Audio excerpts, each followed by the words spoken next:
right, guys, welcome back to the Multiverse. So, as you can see, I've got all units turned off.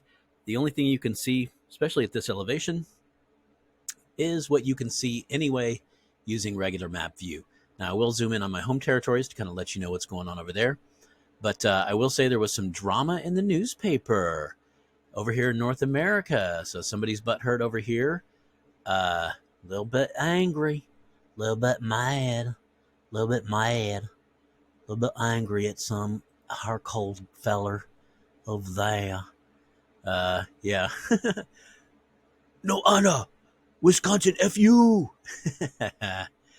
Yeah. So a little bit of venting, shall we say?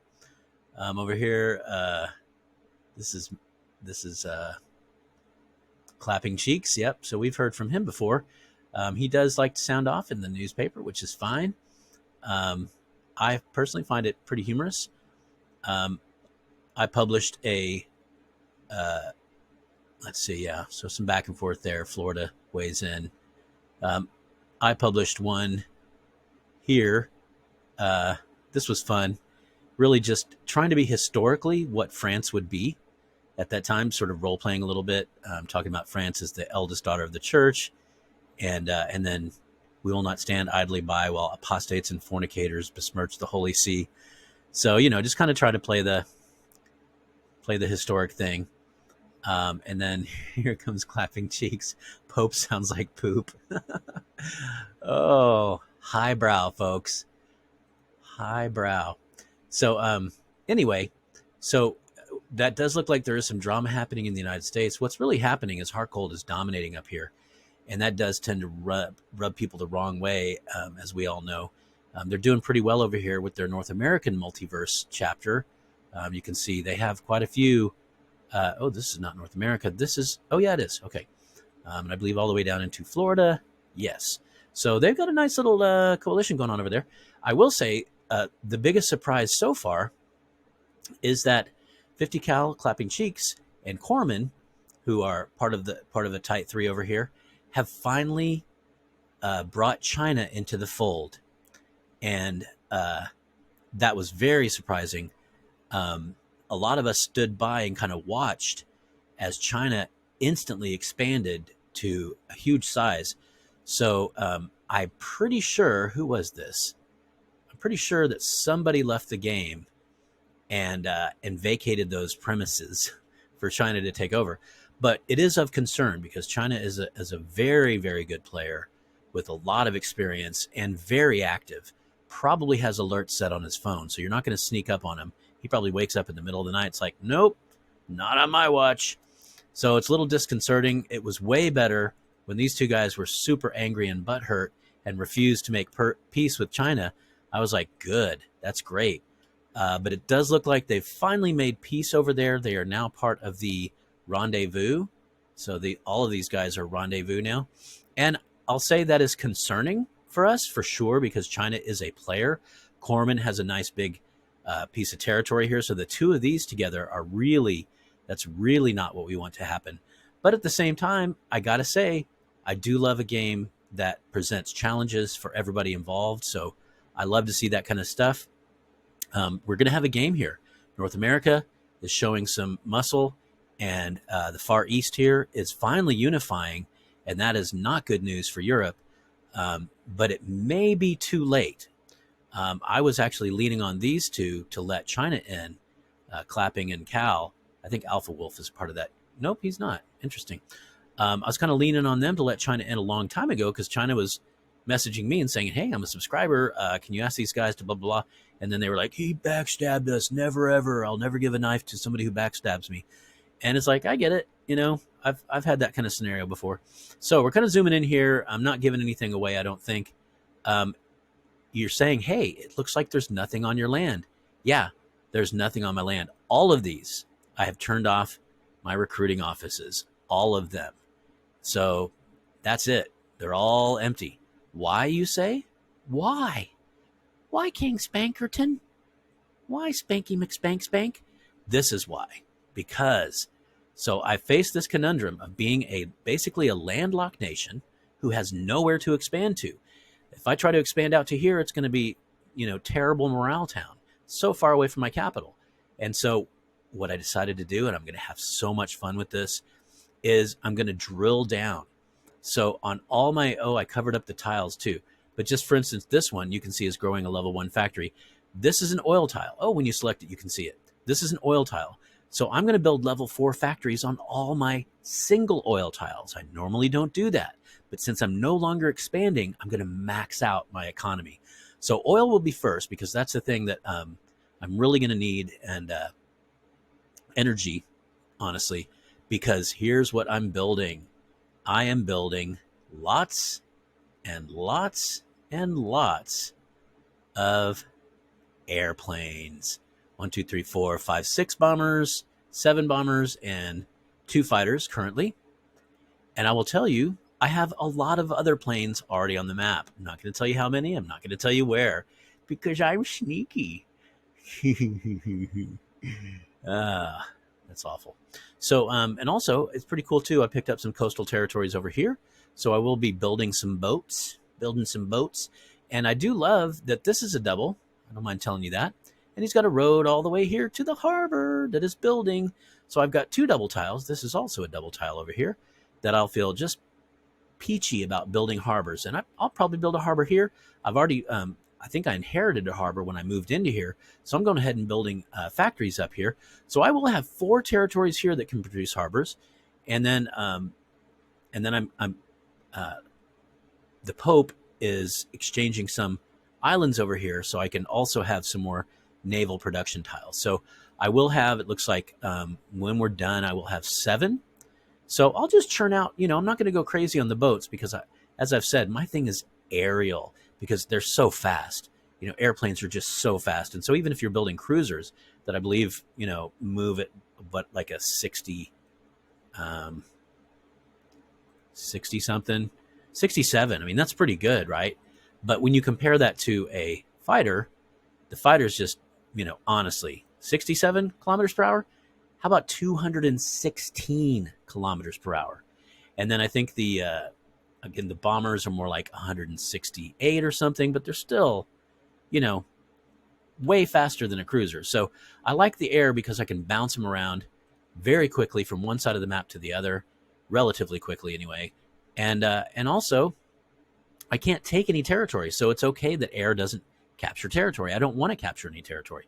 So I'm really loving this. I'm just going to build the crap out of this entire zone. Like when I'm done, you'll see when I'm done, there will be factories everywhere. And of course, the advantage of factories is they do not have a daily upkeep. So when you build your factories out, there's no upkeep whatsoever. That is not true with railways. So I'll have to be more considerate about where I put those railways.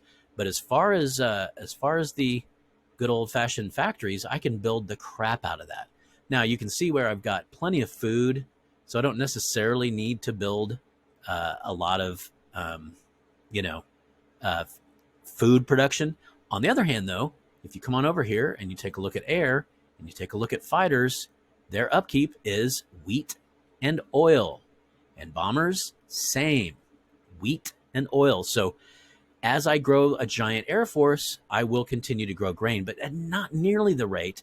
Now that I've turned off all my recruiting offices, not nearly the rate. So I am taking over one last AI here. And the only reason I even attacked in here was because I didn't want an AI adjacent to me. So I had already taken this.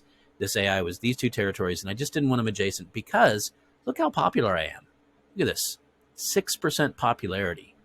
I'm basically Mussolini over here. Like, honestly, very unpopular, which means that AI can just randomly attack you. So I'm not worried about these AI down here. It does look like they're dying of morale. They're probably going to rebel over to, most likely, Papa Smitty here. Possibly Zinzin. I don't know. But Papa's certainly closest. So these almost definitely are going to be, 24%. They'll be rebelling back over to probably Papa Smitty there. So anyway, that's what's going on. Lots of cool stuff on the map right now. I'm transitioning into an air superpower. And, I'm much smaller than a lot of my allies, but that's all I'm going to build. Planes only. And by keeping all my recruiting offices closed, I'm not going to be spending money feeding infantry, right? So it can all go to the planes.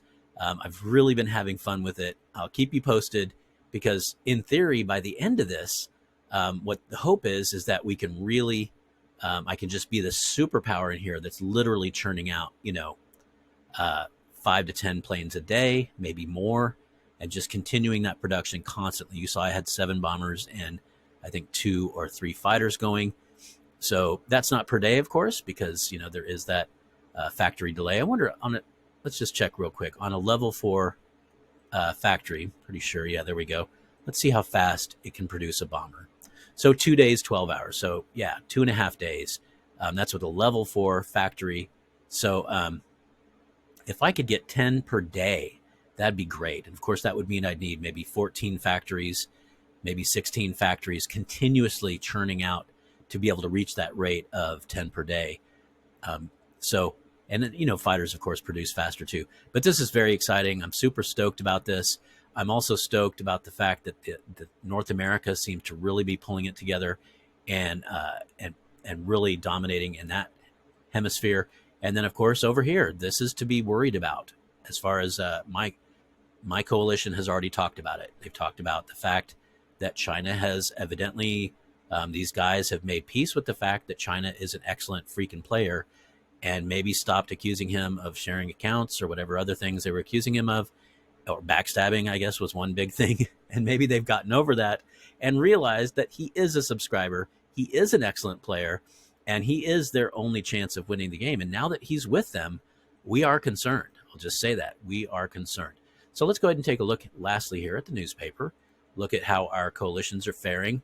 Okay, so you can see North America getting on the map in a big way. Very strong. Rendezvous, still small, but of concern to us because we know what China can do. We know what Corman can do. It does seem like 50 cal and Clapping Cheeks may be sort of stuck for now. Yeah, that's Emmer.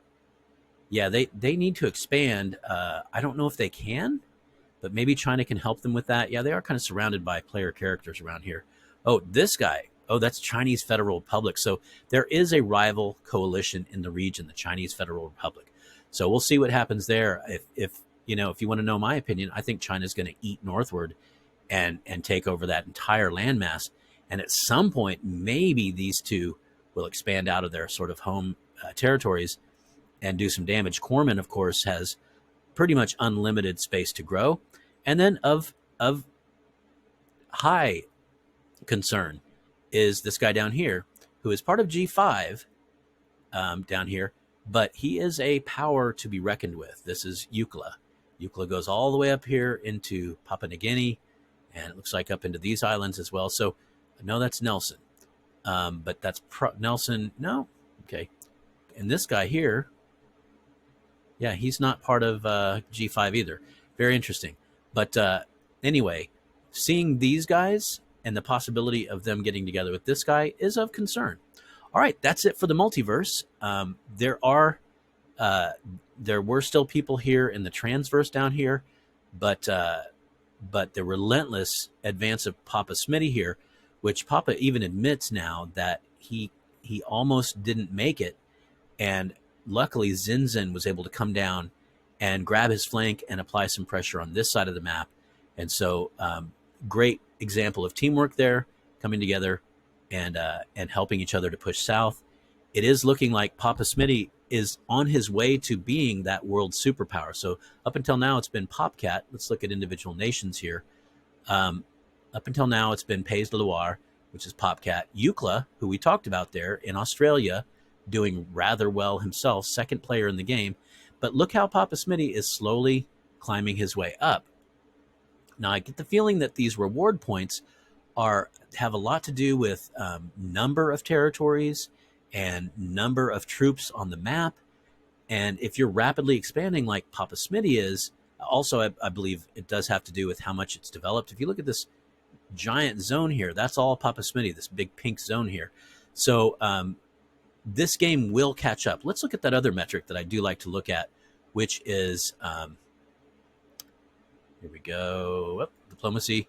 And I like to organize diplomacy by provinces. So let's look at individual players and how they're doing in terms of provinces. So the number one provinces is still Popcat, followed by Zinzin. Zinzin's developing out very quickly. And then again, we have Eucla, who's in that top region there. Hey, he's got me. He's embargoed me, you jerk. Just kidding, Eucla. I don't hold it against you. And then here we have Papa Smitty, and then Poland here, who's also a recent friend of ours, joined in with us. But here you notice it's not such a big difference as it was over in that point thing. It's only 110 point difference between first place and fourth place here, with these guys spreading out between. So we'll keep an eye on all of that stuff as we move forward. But it is worth noting that Eucla here is a world power. If they hook up over here, and I mean that in a political way, not a sexual way, you perverts, then that will be of concern. So we are keeping our eye on the entire map here and trying to figure out what's going on. So it's been fun. Let's keep it up, guys. It's never too late, especially if you're in Asia, North America, or South America, and especially down here as part of Oz. There's a lot that can still happen in this game. All right, guys, thanks for checking in. We'll be back soon with another episode of Multiverse. Adios, amigos.